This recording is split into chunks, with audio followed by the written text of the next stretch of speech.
Bonjour à tous, Alexandre Polo, bienvenue dans ce troisième cours de Chimène Dunjia. Dans ce cours, je vais vous apprendre à la fois la théorie mais surtout la pratique du Chimène parce que veux vous donner accès à un outil qui va vous aider très concrètement à améliorer votre vie, votre quotidien, à trouver des solutions, à trouver des réponses à des questions, à avoir des guidances très précises. Et pour ceci, il faut avoir une bonne compréhension des principes et de la théorie du Chimène Dunjia. Donc on va apprendre aujourd'hui en particulier ce que c'est les 8 portes, ce langage. Le Chimène, c'est la langue de l'énergie. Il décrit l'énergie, la vie, les situations avec un langage qui lui est propre. Et mon but, c'est de vous expliquer clairement ce langage pour que vous puissiez le parler pour vous, interpréter les cartes pour vous, mais aussi, si vous le souhaitez, pour aider les autres, aider vos proches, pour les thérapeutes dans leur pratique, aider leurs clients, leurs patients. Donc c'est le Chimène, c'est l'outil le plus puissant, le plus perfectionné, le plus précis, le plus magique de tous. Donc je vais vous l'apprendre à nouveau dans ce nouveau cours. Et pourquoi cette théorie, elle est importante? Comprendre ces principes clairement. Parce que sinon, vous allez être comme certains pratiquants de Chimène qui, lorsqu'ils lisent une carte, en fait, soit ils vont sortir un tas de banalités, et du coup, ça ne va pas être forcément très utile, vous comprenez très bien. Ou sinon, partir dans des discours très mystiques, justement un petit peu pour noyer le poisson, parce qu'en fait, ils ne comprennent pas les bases, et ils n'arrivent pas à faire parler cette carte. Donc mon but, c'est que l'outil puisse vous aider, et pour l'aider, il faut comprendre ses bases, comprendre ces principes, et savoir les mettre en mouvement. On va commencer donc aujourd'hui avec les 8 portes du Chimène, qui vont vous aider à comprendre, identifier et décrire la dimension émotionnelle de l'individu, des individus qui font partie de la situation que vous étudiez, parce que les émotions, c'est ce qui met en mouvement l'énergie, et le Chimène est décrit avec un langage très précis, qui lui est propre et qui est vraiment fascinant. Donc on va voir ces 8 portes. Ensuite, on verra un cas concret qui m'a été envoyé. On m'a demandé de répondre à une question et je vais y répondre dans cette vidéo, donc regardez bien la suite. Et on verra aussi, on va répondre à d'autres questions qui m'ont été envoyées dans les commentaires. Donc n'hésitez pas donc à commenter cette vidéo, à mettre voilà, ce que vous y trouvez, qu'est-ce qui vous plaît, s'il y a des questions, je vous répondrai en commentaire. Pensez aussi à liker la vidéo si ça vous plaît, si vous en voulez plus, si vous êtes content d'avoir accès à ces connaissances. Et pensez bien sûr à vous abonner à la chaîne pour recevoir les prochaines vidéos sur le Chimène Dunjia et les arts énergétiques chinois pour apprendre ça de façon simple, naturelle et vivante, bien sûr. Allez, c'est parti avec les 8 portes du Chimène. Regardez. Donc, comme je vous le disais, le Chimène Dunjia, c'est un langage. Le Bazi, c'est un langage. Le Feng Shui, c'est un langage. Donc, pour pratiquer le Chimène, il faut parler cette langue. C'est comme apprendre une langue, en fait. C'est comme apprendre une langue vivante. Il y a des mots, il y a des images, et il faut vraiment les comprendre profondément pour pouvoir les faire parler lorsque vous interprétez une carte de Chimène Dunjia. Et dans le langage du Chimène, il y a différents types de mots qui correspondent en fait aux différents éléments de la carte. On l'a vu dans le cours précédent, on a ce qu'on appelle la déité, qui est le symbole en haut à droite. On a ce qu'on appelle l'étoile, qui est le symbole en haut au milieu. Et on a les portes, qui est le symbole en bas au milieu. Les déités, ça parle de l'énergie la plus subtile, la plus impalpable, la dimension spirituelle qui influence la vibration complète d'une situation à un moment donné, sur un plan vraiment subtil. L'étoile parle plus de l'environnement ou de l'aspect mental, la façon de penser de la personne par exemple, comment on utilise son cerveau pour faire simple. Donc on verra les étoiles dans le prochain cours. Et les portes parlent plus de l'état émotionnel, de qu'est-ce qui met la vibration qui met en mouvement l'énergie, la direction ou le mouvement de l'énergie. Donc c'est une couche très importante. Est-ce que vous êtes conscient à quel point les émotions, c'est ce qui vous influence, c'est ce qui influence vos actions, c'est ce qui influence aussi les actions des personnes qui vous entourent. Donc le fait de pouvoir l'identifier clairement, c'est forcément quelque chose de très précieux. Donc le Chimène décrit ce niveau émotionnel ou de la direction de l'énergie avec ce qu'on appelle les 8 portes. Donc il y en a 8, il n'y en a pas une de plus, pas une de moins, c'est toujours les mêmes dans la carte. Il y a la porte repos, la porte de la vie, la porte préjudice, ou la porte blessure, on peut appeler comme on veut, parce que shang en chinois, c'est blessure en fait. La porte illusion, la porte mise en scène, la porte de la mort, la porte de la peur et la porte ouverture. Il y a des portes positives et des portes négatives. Même si après, bien sûr, il y a des nuances. Mais les portes positives, c'est quoi? C'est les portes où l'énergie a une direction, un flux qui est fluide, qui est harmonieux, qui est porteur de vie. Et les portes négatives, c'est que l'énergie est sur un flux négatif, un flux qui manque d'intensité ou qui est trop violent, en fait. La première porte, qui est une porte positive, c'est la porte du repos. Ça correspond à une énergie qui est justement en train de se régénérer, où il n'y a pas beaucoup d'activité, mais qui est tranquille, qui se repose, qui est calme. Donc, on parle d'une personne qui est en train de se régénérer, en train de prendre du bon temps, de se faire plaisir, et qui est en train de se régénérer, qui est aussi à la guérison, par exemple. Donc, c'est une porte qui est positive, la porte du repos. Donc, ça indique une personne qui est plutôt calme et détendue. La porte de la vie, autre porte qui est extrêmement positive ici, c'est la meilleure porte de toutes. Elle parle ici, en fait, d'énergie liée à l'abondance, à la prospérité. Donc, c'est une très bonne porte pour tout ce qui est en lien avec l'aspect financier, l'abondance, la richesse et la vitalité globalement. Donc, c'est une très bonne porte. Ensuite, la porte préjudice, porte négative celle-ci. Ça parle d'une énergie qui est trop violente, qui est très rapide, très active et qui est aussi agressive. Donc si dans le palais de la personne, il y a la porte préjudice, une personne qui bouge beaucoup, qui est très tendue, qui est très déterminée, mais aussi avec beaucoup de violence, beaucoup de force, et qui peut entraîner aussi des blessures. La porte illusion, porte négative, ici ça parle de blocage ou d'arrêt. La situation est stagnante, il n'y a plus de mouvement, les choses sont à l'arrêt, et l'énergie est tournée vers l'intérieur. Donc ça peut parler aussi de repli, comme un ermite qui se retire du monde et qui se tourne vers l'intérieur, et aussi d'une phase d'apprentissage ou de préparation. Ça peut être bon pour une retraite spirituelle par exemple, mais dans la vie quotidienne, c'est une porte qui est plutôt négative. La porte mise en scène, porte ici, alors elle a deux côtés. C'est une porte de feu, elle est rouge comme le feu, l'élément du feu. Donc ça parle de lumière, de passion, de joie. Ça parle de belles apparences, d'une personne qui est rayonnante, qui est lumineuse. Mais ça parle aussi de quelque chose qui est très superficiel. Il y a des belles apparences, ça présente bien, mais par contre, il n'y a rien à l'intérieur, si on creuse un petit peu. Porte mise en scène. La porte de la mort, c'est la porte la plus négative de toutes, parce que c'est lorsque l'énergie arrive à sa fin. C'est la terminaison, il n'y a plus de yang, il n'y a plus de vitalité, les choses s'arrêtent. Ce n'est pas forcément une mort physique, mais c'est la fin d'un cycle. Il n'y a plus de force, il n'y a plus de vitalité. Mais par contre, naturellement, cette mort peut entraîner une renaissance derrière et quelque chose de positif ensuite. Mais ça reste la porte, indicateur négatif dans la carte de Chimène. La porte de la peur, comme son nom l'indique, c'est une porte qui fait référence aux émotions négatives comme la peur, le choc, le traumatisme. Donc c'est une porte qui est négative sur le plan émotionnel. La personne est figée par les émotions négatives. Ça veut dire aussi une forme de raideur liée à l'élément du métal. Ensuite, la porte ouverture, porte très positive. L'énergie se remet à bouger, où l'énergie s'ouvre. Ça parle de fluidité, de mise en mouvement et d'opportunité. Et aussi, ça parle du travail et de la vie professionnelle. Donc ces 8 portes, elles parlent du cycle de l'énergie, un cycle qui est immuable. Et on voit aussi qu'il y a des axes en fait. Cette carte, elle est magnifique. On a la porte de la vie face à la porte de la mort, toujours. La porte de l'ouverture qui parle de mise en mouvement en face de la porte illusion qui parle de blocage, par exemple. Et la porte préjudice qui est l'attaque en face de la porte de la peur qui parle d'une personne qui est effrayée lorsqu'elle est attaquée, par exemple. Donc ces 8 portes, elles tournent toujours dans le même sens. Elles sont toujours dans la même organisation et elles parlent du cycle de l'énergie et du cycle de la vie. Donc il y a des mots-clés très importants à retenir. Donc peut-être vous avez pris des notes, mais si vous voulez, j'ai un cadeau pour vous aujourd'hui.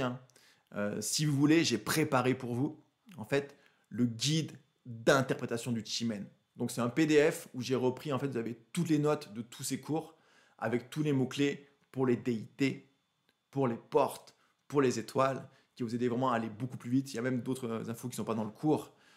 plus d'autres slides également, hein. Donc j'explique certaines choses sur le Chimen, ses origines, sur sa pratique, avec aussi des exemples. Donc vous pouvez le télécharger hein, gratuitement hein, sur le lien qui est en description en bas de cette vidéo. Donc ensuite, maintenant, hein, ce que je vous propose, c'est vraiment de rentrer dans la pratique. Donc là, si j'ai posé une question hein, justement dans un de mes groupes de Chimel, je dis, est-ce que quelqu'un a une question qu'il aimerait que j'aborde dans le cours, une question concrète à laquelle on va répondre avec la carte de Chimel. Et une des membres hein, m'a envoyé la question suivante. Elle m'a dit, hein, voilà, moi je suis enseignante et j'ai une question qui me tracasse énormément. Je voudrais savoir hein, si je dois demander ma mutation cette année ou pas. Donc elle est professeure des écoles et ça se passe pas bien dans son école où elle est depuis cette année, alors que ça allait très très bien où elle était auparavant. Je lui ai demandé certaines précisions hein, pour aider à clarifier la situation. Donc sa situation, voilà, ça se passe pas bien dans son école. Elle m'explique parce qu'en fait les parents d'élèves sont très exigeants, ils mettent beaucoup la pression sur les enseignants, ils veulent vraiment avoir leur mot à dire sur tout, donc ils interfèrent en fait hein, sur l'aspect pédagogique. Et elle a un peu du mal aussi dans la collaboration avec ses collègues, alors que pour elle c'est hyper important, au point où elle est prête en fait à demander sa mutation parce que c'est très compliqué. Mais d'un autre côté, elle me dit que voilà, ça va quand même mieux, et les choses tendent à s'améliorer, elle n'aime pas non plus lâcher l'affaire, donc elle veut savoir si elle doit persister ou pas. Donc sa question c'est est-ce que je dois demander ma mutation cette année? Donc comment vous allez interpréter hein, la carte de Chimène pour m'aider à répondre à sa question? On va le faire ensemble, ok? Alors regardez. Alors ici, d'abord souvenez-vous, on va identifier le tronc du jour qui correspond à la personne qui pose la question, donc à l'enseignante. Ici, le tronc du jour, c'est quoi? C'est Ji, c'est la terre yin. Et Ji, on le retrouve dans le palais nord. Ce qui veut dire que le palais qui décrit l'enseignante, sa situation actuelle, son énergie, c'est le palais nord. Ensuite, le tronc de l'heure dans le calendrier va correspondre dans la carte à la réponse à la question. Et la réponse à la question, c'est où? La terre yang. On retrouve ici où? Dans le palais sud-ouest. Ok? Donc, qu'est-ce qu'on peut lire dans ces deux palais? D'abord, on peut voir que dans le palais de l'enseignante, alors la carte ici, hein, je vous l'ai mis en anglais. Ok? Donc, c'est pour rendre les choses un petit peu plus simples, on va dire. Mais je vais vous expliquer. Hein. Vous pouvez traduire, hein, c'est des mots qui sont simples. La porte, en bas justement, c'est la porte open, ouverture. La porte ouverture, si vous vous souvenez, c'est qu'on a vu en dernier, ça parle du travail, de la carrière. Donc la porte ouverture parle de la carrière. Ah bah ça tombe bien, première synchronicité. Première synchronicité, pourquoi? Parce que la question porte sur son travail ou sa carrière. Et on voit que la déité, qui parle de la vibration globale, générale, hein, de l'énergie, de la situation, est positive ou négative. Tortue, c'est une déité négative, qui parle de beaucoup de stress mental, de manipulation, d'influence négative. Donc on voit qu'elle est actuellement dans une situation sous une influence qui est très négative dans le cadre de son travail. Donc ça correspond à la situation qu'elle vit hein, et qu'elle décrit. Maintenant, est-ce que demander ma mutation, donc est-ce que la mutation est une bonne chose? On va aller voir le palais sud-ouest, que c'est la réponse à la question. Dans le palais sud-ouest, bah, les choses semblent plutôt intéressantes. Parce qu'on a chef ou chief qui parle de quelque chose de très vibrant, très positif, d'un haut standing, de quelque chose de très pur, etc. On a la porte mise en scène, scenery, c'est la mise en scène. Nous, c'est le feu, quelque chose qui est beau, qui est passionné, etc. Mais qui peut parfois être superficiel, un peu vide à l'intérieur. Mais globalement, c'est des éléments qui semblent positifs. Ok? Mais par contre, la réponse ne semble pas favorable. La mutation ne semble pas la meilleure idée. Pourquoi? Parce que la réponse, souvenez-vous, on doit regarder non seulement les éléments présents dans le palais, mais aussi la relation entre les deux palais. Et on voit que la réponse ici, qui est au sud-ouest, l'élément de la Terre, vient contrôler l'enseignante. qui est au nord dans l'élément de l'eau. Parce que la Terre contrôle l'eau. Ce qui veut dire que la réponse, donc la mutation, en l'occurrence, c'est la question pour la mutation, viendrait la contrôler. Donc viendrait en fait, le rapport de contrôle, c'est le plus négatif de tous. Ça parle de choses qui est oppressant, qui l'écrase, qui l'enferme, qui est extrêmement négatif au final. Donc malgré des apparences positives, on voit que la réponse n'est pas favorable pour elle. Et également, qu'est-ce qu'on voit? Une lecture plus avancée. Déjà, vous avez déjà la réponse, mais si on veut plus de détails, on voit que dans la carte de Chimène ici, au niveau des signes de gauche, qu'on appelle les troncs, on a le même tronc en haut et le même tronc en bas, dans chacun des palais, si vous regardez bien. On a 2 fois le même, en haut et en bas. Et lorsque vous voyez le même tronc en haut et en bas, c'est ce qu'on appelle une situation de fouilline. Fouilline, pas une situation qui ne bouge pas, où on ne doit pas agir, qui parle de situation qui est à l'arrêt. Et d'autant plus ici, quand c'est 2 fois la terre yang, où là c'est le vrai fouilline, vraiment de blocage, d'arrêt, et qui dit ne pas agir. Donc le Chimène dit en fait, même si ça paraît beau, c'est pas le moment d'agir et de demander la mutation d'après la carte de Chimène. Il faut rester pour l'instant statique. Et ça vient confirmer aussi son ressenti, son intuition, qui lui disait, les choses s'améliorent. Les choses s'améliorent, et surtout elle dit, dans son commentaire, dans son message, elle nous dit, j'aime pas lâcher, j'aime pas abandonner, j'aime pas partir avant d'avoir accompli ma tâche. Elle a le sentiment peut-être que si elle partait, elle serait un peu frustrée par rapport à ça. Et c'est ce que semble confirmer la carte de Chimène. Elle ne doit pas, pour l'instant, bouger, malgré une situation qui semble difficile et compliquée. Et également, regardez, très intéressant, dans chacune des cases, des palais, vous avez aussi un hexagramme, qui a une figure du Yi Jing ou du Yi King. Et chaque hexagramme porte un nom. Et quel est le nom de l'hexagramme associé à l'enseignante? C'est le 5e qui s'appelle attendre, ou waiting en anglais. Waiting, c'est attendre. Donc l'hexagramme attendre, qui semble dire à nouveau, c'est compliqué, tu es dans le dur actuellement, mais tu dois encore patienter, parce que les choses vont bouger, les choses ne sont pas statiques, ne sont pas définitives, au contraire. Nouvelle synchronicité.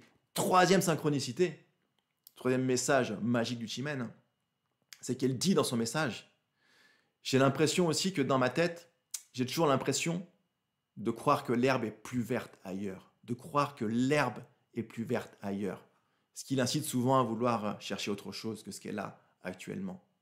Et regardez dans la carte de Chimène quelle étoile elle a présente dans son palais. L'étoile grass, qui veut dire herbe, l'étoile herbe en français. Okay, donc à nouveau, ça résonne même avec son message. Donc c'est assez rigolo à chaque fois comment le Chimène peut amener des coïncidences ou des synchronicités, si on prend le terme de Jung, pour comprendre la situation et nous parler en fait, nous toucher vraiment profondément au niveau de nos émotions, notre cœur. Donc pour l'instant, patientez, les choses vont changer. Ça parle aussi, alors je ne veux pas dire trop de détails parce que je ne veux pas vous submerger d'informations aujourd'hui, mais pour cette question, elle doit aussi lâcher ses attentes et ne pas chercher à entrer dans le conflit ni dans le débat avec les parents en fait. Ça c'est très important. Elle doit vraiment lâcher là-dessus, pas avoir trop d'attentes par rapport à ça. Et par contre, il y a un grand potentiel au niveau de son travail d'équipe. Parce que lorsqu'on veut avoir une réponse ou on veut plus de précision sur les partenariats, sur les collègues, etc., vous allez chercher la déité Harmonie qui parle des partenariats. Et on voit que Harmonie ici, avec la porte de la vie, et avec beaucoup de structures positives, beaucoup d'éléments positifs, ce qui veut dire qu'il y a un grand potentiel d'évoluer et de travail d'équipe qui peut être favorable par la suite. Par contre, comme le partenariat est dans le palais Est, l'élément du bois, et que l'enseignante est dans le palais Haut, au nord, c'est l'eau qui produit le bois. C'est l'eau qui produit le palais du partenariat. Donc c'est à elle de faire les efforts.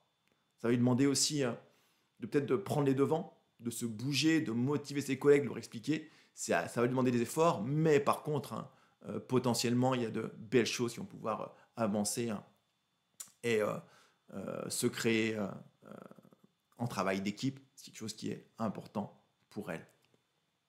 Ensuite, on pourrait parler de timing, etc. Il y a plein de choses qu'on pourrait extraire en plus dans la carte, hein, mais je voulais rester sur une lecture quand même relativement basique pour l'instant, pour vous familiariser avec ce langage et vous familiariser avec ces images, hein, pour que vous puissiez les intégrer progressivement. Ensuite, on m'a posé des questions. On verra dans le prochain cours hein, l'énergie, la description, le langage pour les étoiles, qui décrivent encore toute une autre dimension, une autre couche d'énergie. Mais pour l'instant, on va juste répondre à 2 questions pour finir ce cours aujourd'hui. D'abord, j'ai expliqué que la carte de Chimène, on va la consulter au moment où on se pose la question. Le Chimène est basé sur les synchronicités. Donc au moment où vous posez la question, vous ouvrez la carte de Chimène et c'est le moment, c'est l'instant T où la réponse va apparaître dans la carte. Mais on m'a demandé dans les commentaires, mais ok, mais si je me posais la question depuis longtemps, est-ce que je dois reprendre le moment où je me posais la question? Est-ce que j'ouvre la carte au moment où je repense à la question? À quel moment en fait précis, hein, si l'événement ou la question a déjà lieu depuis quelque temps en fait dans ma tête? Très bonne question. Dans ce cas, la clé, c'est d'ouvrir la carte au moment justement où vous avez un signe qu'on appelle un marqueur ou un indicateur en fait hein, de l'univers. Donc si par exemple vous avez une question par rapport à un potentiel partenariat, depuis longtemps il y a un partenaire voilà, qui aimerait faire quelque chose avec vous et vous avez un doute, vous hésitez, à quel moment vous allez ouvrir la carte de Chimène? Eh bien, par exemple au moment où il va vous envoyer un message, un texto par exemple, au moment où il se manifeste, au moment où vous recevez un courrier de sa part, au moment où il y a un événement concret qui résonne avec la question que vous avez en tête depuis un certain temps. D'accord? Donc, si vous pensez à une situation et que vous écoutez une chanson et qu'il y a le mot du lieu, où il y a une personne qui vous parle d'un truc qui résonne, c'est le moment où vous allez ouvrir la carte de Chimène. Ok? Donc ça, c'est très important, parce que le Chimène est basé sur les synchronicités. Les synchronicités, donc ça va aussi vous habituer et vous ouvrir hein, dans votre intuition et votre connexion avec les messages hein, qui sont tout le temps autour de vous. Autre question, c'est pas vraiment une question, mais c'est aussi un message qui était assez rigolo et important en même temps. Hein. C'est quelque chose qui est aussi assez fréquent. Si on m'a dit, ouah, les mots que je dis dans la carte, moi, des fois, ça me fait tellement flipper que j'ose même pas lire la carte. Parce qu'il y a des mots, on voit la porte de la mort, la porte de la peur, le destructeur, etc., etc. Mais ça, c'est effectivement, hein, c'est une remarque qui est très importante, qui est très pertinente. Les mots en Chimène, comme en Bazi, comme en Feng Shui, parfois, effectivement, ils font flipper. Mais dites-vous que ces mots ne veulent pas dire ce qu'ils veulent dire. Il ne faut pas les prendre au sens propre du terme, parce que très souvent, leur signification, elle veut dire des choses extrêmement vastes qui n'ont rien à voir avec le sens premier du mot. La porte de la mort, c'est pas la mort, c'est la fin de quelque chose. C'est quelque chose qui se termine, la fin d'un cycle. Et la porte de la peur, par exemple, des fois, ça ne parle pas forcément de peur, d'émotions négatives, mais c'est aussi la porte de la communication, la porte de la parole, la porte de la bouche. Donc, suivant le contexte, hein, le terme peut prendre différents sens. Donc, il ne faut surtout pas vous laisser effrayer hein, par le nom que portent les caractères. Donc, ça va faire en mesure, vous allez bien le comprendre. En même temps, ces mots, ils sont chargés parce qu'ils viennent aussi d'une époque où les enjeux étaient, d'ailleurs, comme actuellement, en fait, les enjeux sont aussi toujours aussi importants. Les questions de vie ou de mort, on les vit aussi encore actuellement. Mais suivant le contexte, il faut aussi savoir prendre du recul et de ne pas les interpréter mot à mot, hein, suivant le contexte. C'est ce que vous apprendrez aussi au fur et à mesure avec la pratique du Chimène. Donc j'espère que cette vidéo vous a plu, vous commencez à vous familiariser, que ça vous donne aussi envie de commencer à pratiquer, sortir les cartes, lire la question, la réponse, imprimer et télécharger et imprimer le PDF. Vous allez avoir des raccourcis hein, extrêmement rapides hein, pour avoir des informations. Et on verra la suite hein, dans le prochain cours. Donc je vous dis à très bientôt, portez-vous bien.